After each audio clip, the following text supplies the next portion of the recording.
Reference analyze on vacation destination among tourists in current Palawan. In the analysis of vacation destination references among tourists in current Palawan, the study employed Pipon's Likert scales to assess internal forces influencing their choices. The analysis reveals notable patterns in the man scores, providing insight into the perceived importance of various factors.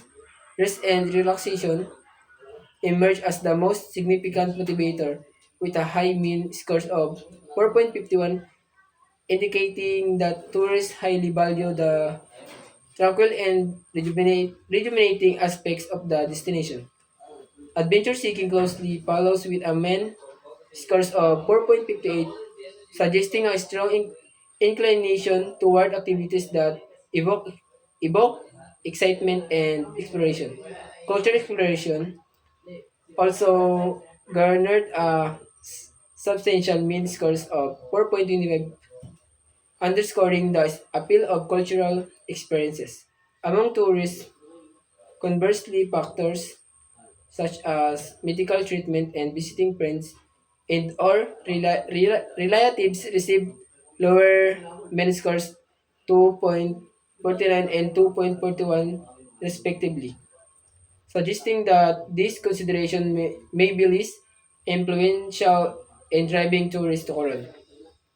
Next, how to stay a husband who threatens a wife that couldn't cook. Number one, heat oil in a frying pan. And two is saute onion and garlic. Number three, mix the piece that say he'll punch you in the face with. Number four, add his spit that he's gonna kick you with. Number five, also mix in all the other parts of his body. Number six, bring to boil. Number seven, try poking it with a fork or better yet with a knife. Number eight, season with swear words and courses. Number nine, taste it. Number 10, serve. Number 11, eat it. If it doesn't taste good, feed it to the dog. Travel Palawan.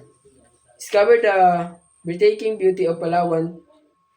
Palawan often hailed as the last frontier and consistently named one of the world's best island is a breathtaking destination that captured the heart soul of the Philippines.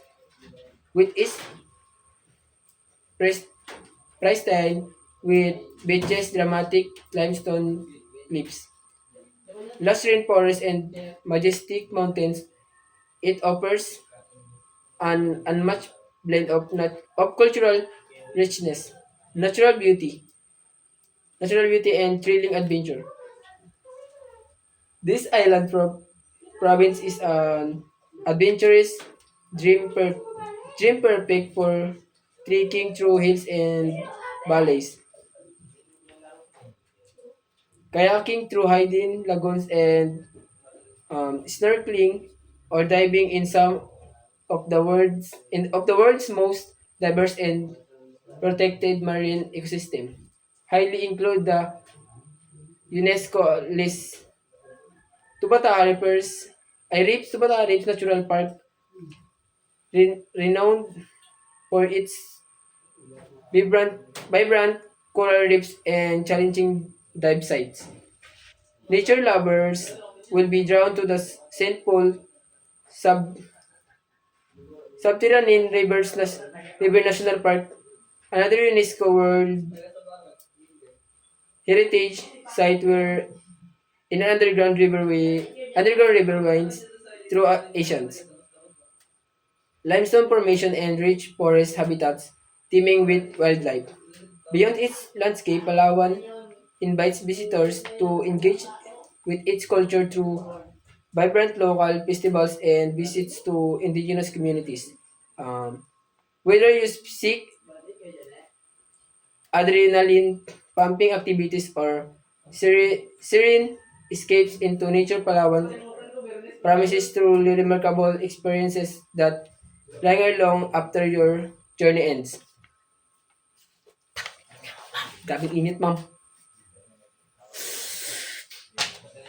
Sai! Sai! Tapos ka na? Gabi